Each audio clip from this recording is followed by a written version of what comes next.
We just finished graphing square roots, and now we're going to graph cubed roots. You'll notice the small 3.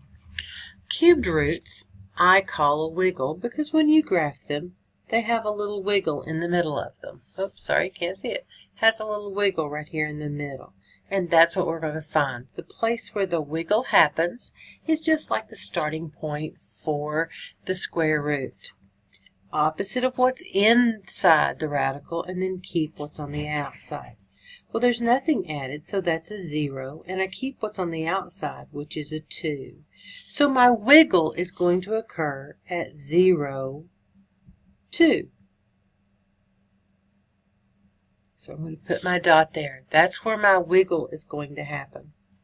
Now, because I have this 2 here, it means I'm going to go up 2 and down 2. But I'm going to go over 1, up 2 and over 1, down 2 and over 1.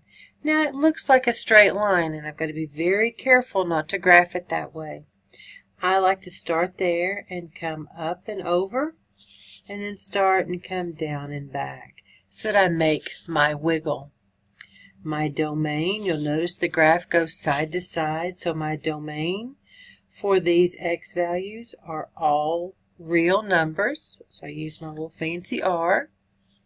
My range for these values, they also go up and down, so I have both positive values and negative values, are also all real numbers. Again, I've got to find the place where my wiggle occurs. Opposite of what's in the radical, and then keep what's on the outside. That's number 6. Let's go to 7. There we go. Number 7. Again, this is a cubed root, so I know it's going to be a wiggle. Opposite of what's inside, well, there's nothing added on the inside, so that's going to be 0. And keep what's added on the outside, which is negative 3. So my wiggle is going to occur at 0, negative 3. Now, because there's a 1 here on the front, I'm going to go up 1 and over 1, and down 1 and back 1. Again, it makes a straight little line, but I've got to be very careful. This graph is not a straight line. It curves up and out, and down and back. So I make my wiggle occur right there at 0, negative 3. Again, my domain is all real numbers because it goes side to side. My range are my y values, and again it goes up and down, and if I keep going this does go up, so it is also all real numbers.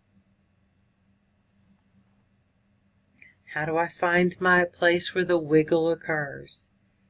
Opposite of what's in the radical, and keep what's on the outside, so 0, negative 3. Alright, number 8. There's nothing added on the inside and nothing added on the outside, so that gives me 0, 0. Because there is a 1 here, I'm going to go up 1, over 1, down 1, and over 1. So this is going to be create my wiggle from here. I'm going to start at 0, 0, up and out, and down and out. So that creates my wiggle for this problem. Since my graph goes side to side, my domain is going to be all real numbers. My range is also going to be all real numbers.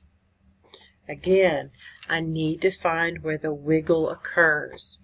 The wiggle is found by opposite of what's in the radical, or added in the radical, excuse me, and what's added on the outside. So again, I have 0, 0.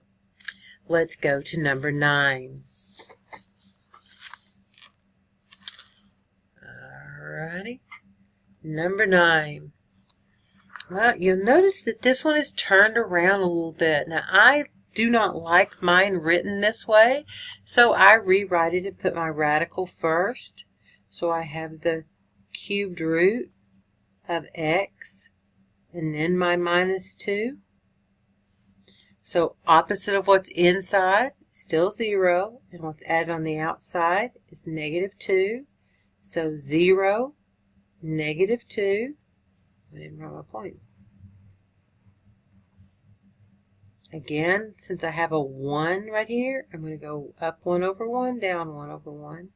And it makes a straight line, but I'm not going to draw a straight line. I've got to draw my wiggle. I start at 0, -2, up and out, down and out. Again, it goes side to side. So my domain is all real numbers, and my range is also all real numbers. How do I find my place where the wiggle occurs? Opposite of what's added inside, and keep what's added on the outside for my x and y values. Let's look at number 10. Ah, yes.